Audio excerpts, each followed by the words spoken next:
Good morning all of you. Daily news के परिवार में एक बार फिर से आप सभी का स्वागत है। जैसा कि आपको पता होगा कि हर सुबह हम आपके लिए 10 महत्वपूर्ण करंट अफेयर लेकर आते हैं और आज भी आपका करंट अफेयर आ गया, तो वीडियो के अंत तक बने रहेंगे। यह वीडियो आपके लिए काफ़ी महत्वपूर्ण होगा। आज डेट है 25 अगस्त 2020 और आज का पहला प्रश्न, किस राज्य की सरकार ने ब्रह्मपुत्र नदी पर भारत का सबसे लंबा रोपवे शुरू किया? आपके पास 4 ऑप्शन दिए गए हैं और आपका सही जवाब हो जाएगा ऑप्शन बी, यानी असम सरकार के द्वारा यह शुरू की गई है। क्या शुरू की गई? तो भारत का सबसे लंबा रोपवे। रोपवे का आपको पता होगा कि रस्सी के थ्रू जो एक जगह से दूसरी जगह जाया जाता है, उसको बनाया गया, यानी यह एक रास्ता बनाया गया रोपवे। तो यह असम में भारत का सबसे लंबा रोपवे। तो सबसे लंबा है तो इसकी लंबाई कितनी है? इसकी लंबाई है 1.8 किलोमीटर रोपवे है, जो ब्रह्मपुत्र नदी के ऊपर बना, और ब्रह्मपुत्र नदी असम में है। और यह दो जगह, एक गुवाहाटी और उत्तरी गुवाहाटी, दोनों को जोड़ता है। अब गुवाहाटी में कहाँ? तो गुवाहाटी के कचहरी घाट और उत्तरी गुवाहाटी में डोल गोविंद मंदिर, दोनों को ये क्या करता है? जोड़ता है। इसमें इस रोपवे के बनने से दोनों जगहों के बीच के जो ट्रेवल टाइम होता है वो घट जाएगा, यानी काफ़ी कम समय लगेगा। और कम समय लगने के साथ साथ यह पर्यटन को भी बढ़ावा देगा, इसके लिए इसका निर्माण किया गया।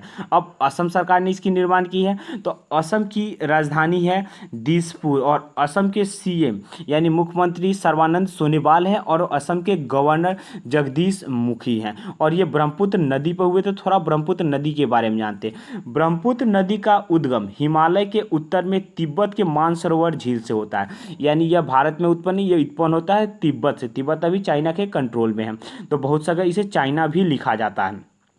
तो ये तिब्बत के मानसरोवर झील से निकलता है और यरलुंग तिब्बत में इसे यरलुंग तंग गापोए के नाम से इसे जाना जाता है। और यह भारत में अरुणाचल प्रदेश से होता है। तो ये क्वेश्चन भी एग्जाम में पूछा गया है कि ब्रह्मपुत्र नदी भारत में किस राज्य से होकर आती है? तो यह भारत में अरुणाचल प्रदेश से होकर आती है और भारत से होकर यह बांग्लादेश में चली जाती है। बांग्लादेश में इसे यमुना के नाम से जाना जाता है, यानी इसका 3 नाम हो गया। यह 3 देश में है, तो एक तिब्बत से, दूसरा इंडिया और तीसरा बांग्लादेश। तो तिब्बत में इसका नाम हो गया यरलुंग तसंगापे, भारत में इसका नाम हो गया ब्रह्मपुत्र और बांग्लादेश में इसका नाम हो गया यमुना। चलिए आगे चलते हैं, आज के अगले क्वेश्चन को देखते हैं। आज का हमारा दूसरा क्वेश्चन, किसे राष्ट्रीय खेल प्रोत्साहन पुरस्कार 2020 से सम्मानित किया गया है? आपके पास 4 ऑप्शन दिए गए हैं और आपका सही जवाब होगा ऑप्शन डी, यानी आर्मी स्पोर्ट इंस्टीट्यूट पुणे को इससे सम्मानित किया गया है। यह पुरस्कार जो है खेल और युवा मामलों के मंत्री के द्वारा दिया जाता है, राष्ट्रीय खेल के संवर्धन, विकास के लिए और कॉरपोरेट भागीदारी को बढ़ावा देने के उद्देश्य से इस अवार्ड को दिया जाता है। और इसे खेल मंत्रालय के द्वारा जाता है। तो प्रेजेंट टाइप पर हमारे खेल मंत्री हैं किरण रिजिजू जी। आपको पता होगा कि अभी खेल पुरस्कार दिया जा रहा है, यानी जैसे अर्जुन पुरस्कार दिया गया, फिर आपको भारत रत्न खेल रत्न दिया गया जो रोहित शर्मा को मिला। तो सभी अवार्ड दिया गया है, जिससे रिलेटेड वीडियो हम लोग के प्लेलिस्ट में होगा, जिसे आप देखेंगे। चलिए आगे चलते हैं आज के अगले क्वेश्चन की तरफ। आज का हमारा तीसरा क्वेश्चन काफ़ी महत्वपूर्ण है। चलिए देखते हैं, उस व्यक्ति का नाम बताइए जिसे स्टेट बैंक ऑफ इंडिया यानी भारतीय स्टेट बैंक के प्रबंध निदेशक यानी मैनेजिंग डायरेक्टर यानी एमडी के रूप में नियुक्त किया गया है। आपके पास 4 ऑप्शन दिए गए हैं और आपका सही जवाब हो जाएगा ऑप्शन सी, यानी अश्विनी भाटिया को एसबीआई का नया एमडी नियुक्त किया गया है। यह इस पद पर कब तक रहेंगे? तो 31 मई 2022 तक अपने पद पर रहेंगे और 31 मई 2022 को इनका रिटायरमेंट हो गया, यानी रिटायरमेंट तक अपने पद पर बने रहेंगे। ये पीके गुप्ता का स्थान लेंगे, यानी इनके पहले एमडी कौन थे? पीके गुप्ता थे। पीके गुप्ता रिटायर हो गए तो उनके जगह पर इन्हें एमडी बनाया गया है। यह पहले एसबीआई ग्रुप में, एसबीआई जो ग्रुप है, एसबीआई ग्रुप में इससे यह 34 वर्ष यानी 34 ईयर से यह एसबीआई ग्रुप से जुड़े हुए हैं। अब तक यह एसबीआई म्यूचुअल फंड में चीफ एग्जीक्यूटिव ऑफिसर यानी सीईओ थे और यह एसबीआई में डिप्टी मैनेजिंग डायरेक्टर थे। अब ये मैनेजिंग डायरेक्टर बन गए। एसबीआई में 4 मैनेजिंग डायरेक्टर हैं। तो पहले से 3 मैनेजिंग डायरेक्टर थे और अभी ये बन गए, यानी टोटल 4 मैनेजिंग डायरेक्टर है। तो पहले से जो 3 थे वो कौन है? तो एक है अरिजीत बसु, दूसरा दिनेश खड़े, तीसरा CS सेठी। तो ये पहले से 3 MD थे और ये नए चौथे MD बन गए अश्विनी भाटिया। अब SBI बैंक के बारे में थोड़ा जान लेते हैं। SBI बैंक यानी स्टेट बैंक ऑफ इंडिया, इसका हेडक्वार्टर से रिलेटेड क्वेश्चन पूछता था। इसका हेडक्वार्टर है मुंबई में। प्रेजेंट टाइम पे इसके चेयरमैन हैं रजनीश कुमार का कार्यकाल अक्टूबर 2022 में खत्म होगा। तो SBI जो है यह अब चेयरमैन के लिए भी तलाश रही है कि चेयरमैन किसे बनाया जाएगा। SBI का इतिहास काफ़ी खूबसूरत है, उसके बारे में हम थोड़ा जानते हैं। 3 बैंक, जिसे आपको पता होगा कि 1806 में एक भारत में बैंक बना हुआ था, इसको बोला जाता था बैंक ऑफ कलकत्ता। फिर इसी को बैंक ऑफ कलकत्ता भी बोला जाता है या बैंक ऑफ बंगाल भी बोला जाता था। फिर 1840 में एक बैंक बना हुआ था, जिसका नाम था बैंक ऑफ बॉम्बे। और 1843 में एक बैंक बना हुआ था, जिसका नाम था बैंक ऑफ मद्रास। यानी bank of Calcutta, bank of Bombay और बैंक ऑफ मद्रास, ये 3 बैंक थे। ये 3 बैंक बाद में आपस में मिल गया और तीनों बैंक आपस में मिलकर एक नए बैंक का बनाया, जिसका नाम था इंपीरियल बैंक ऑफ इंडिया। ये कब मिला? तो ये 1921 में ये तीनों बैंक मिलकर इंपीरियल बैंक ऑफ इंडिया बना। और ये इंपीरियल बैंक जो है यह 1 जुलाई 1955 से इंपीरियल बैंक जो था यह SBI यानी स्टेट बैंक ऑफ इंडिया के नाम से जाना जाने लगा। यानी इसका इतिहास काफ़ी खूबसूरत है, पढ़ के आपको आई थिंक अच्छा लगा होगा। दोस्तों, बैंकिंग से रिलेटेड जो वीडियो है हमारे प्लेलिस्ट में होगा, उसे आप देखेंगे। उसमें सभी बैंकों के बारे में, उसके इतिहास के बारे में, कैसे किस बैंक से कौन बैंक बना, उसका हेडक्वार्टर क्या है, MD CEO क्या है, यानी पूरा उससे रिलेटेड, बैंकिंग से रिलेटेड पूरी जानकारी आपको उस वीडियो में दिए गई है। वो वीडियो आपके लिए काफ़ी महत्वपूर्ण होगा, उसे आप देख लेंगे। उस वीडियो को देख लेने से अगर बैंकों से रिलेटेड कोई भी क्वेश्चन आपके एग्जाम में आता है तो उसे आप सही करेंगे, यानी आपका बैंकों से रिलेटेड कोई क्वेश्चन गलत नहीं होगा। चलिए आज के अगले क्वेश्चन को देखते हैं। किस बीमा कंपनी ने बीमा व्यवसाय के विलय के लिए भारतीय एक्सा बीमा कंपनी के साथ समझौते पर हस्ताक्षर किया हुआ है? किसके साथ किया गया? भारतीय एक्सा के साथ कौन समझौते पर हस्ताक्षर किया हुआ है? यह बीमा कंपनी है जो विलय हो जा रही है। 4 ऑप्शन दिए गए हैं और आपका सही जवाब हो जाएगा option C, ICICI Lombard general insurance company है। इसका और भारतीय एक्सा का आपस में समझौता हुआ है। यह दोनों बीमा कंपनी है, ये बीमा के व्यवसाय को विलय करने के लिए इस समझौते को किया गया है।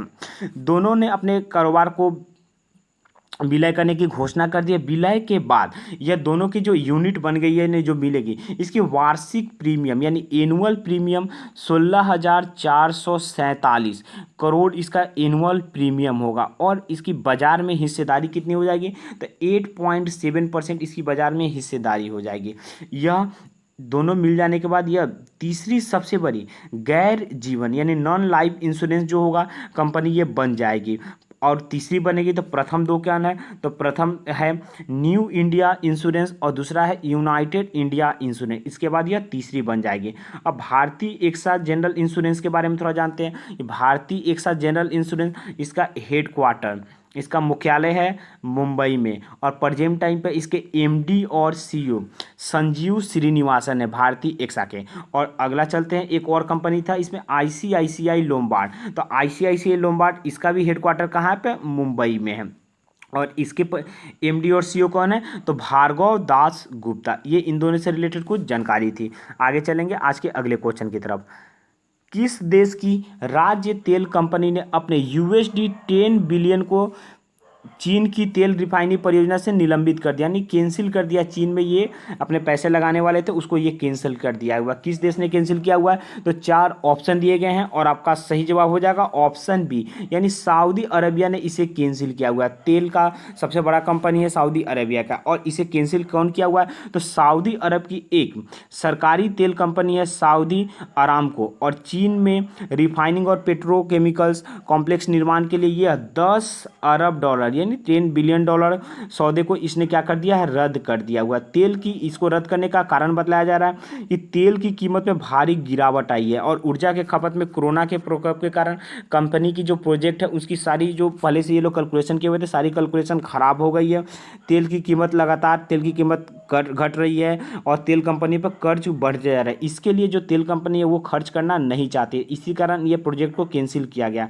आपको पता होगा कि तेल जो कोविड-19 का सिचुएशन था, कोविड-19 में तेल कंपनियों को काफ़ी घाटा हुआ है। यानी जब पूरा दुनिया बंद था, यानी रेल नहीं चल रहा है, बस नहीं चल रहा है, तो तेलों की काफ़ी कम खपत हो रही थी, जिसके कारण तेल कंपनियों को काफ़ी घाटा उठाना पड़ा हुआ। तो इसी कारण तेल कंपनी का घाटा लग रहा है, इसी कारण वो अब कुछ एक्स्ट्रा खर्च नहीं करे, इसी कारण ये अपने प्रोजेक्ट को कैंसिल कर दिया है। अब सऊदी अरब ने किया हुआ है, तो सऊदी अरब की राजधानी है रियाद और सऊदी अरब की मुद्रा है रियाल।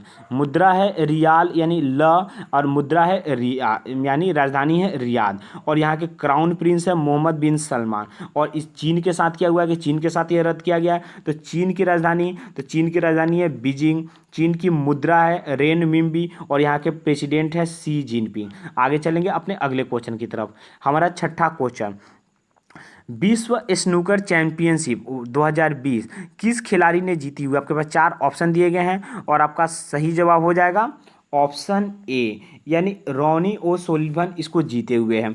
इनके बारे में हम थोड़ा जानते हैं। यह जो खेल है यह 31 जुलाई से 16 अगस्त 2020 के बीच में इसे चलाया गया था और इसे इंग्लैंड के शेफील्ड में चलाया गया था। यह 44वां चैंपियनशिप था। इसके विजेता तो आपको पता होगा कि ये विजेता है रॉनी और इसके रनर कौन थे? तो रनी ये क्रेन विल्सन जो इसके रनर थे। चलिए आगे चलते हैं आज के अगले क्वेश्चन की तरफ। आज का हमारा 7वां क्वेश्चन, डॉक्टर अशोक के वैद्य द्वारा संपादित गैस्ट्रिक कैंसर नाम का एक पुस्तक का शुभारंभ किसने किया हुआ है? आपके पास 4 ऑप्शन दिए गए हैं और आपका सही जवाब हो जाएगा ऑप्शन सी, यानी इस पुस्तक का शुभारंभ जितेंद्र सिंह के द्वारा, केंद्रीय मंत्री जितेंद्र सिंह ने इसका शुभारंभ किया हुआ है। और पुस्तक के संपादक कौन है? तो पुस्तक के संपादक हैं डॉक्टर अशोक के वैद्य। आपके अब इसके बारे में थोड़ा जानते हैं कि यह पुस्तक जो है यह कैंसर पर आधारित है, जिसे डॉक्टर अशोक के वैद्य ने संपादित किया हुआ है।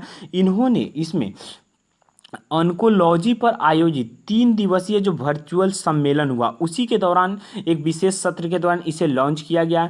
डॉक्टर अशोक के वैद्य जो है ये एक प्रसिद्ध डॉक्टर है, काफ़ी फेमस डॉक्टर है और इनके उत्कृष्ट कार्यों के लिए इन्हें 2009 में पद्मश्री पुरस्कार से भी सम्मानित किया गया है।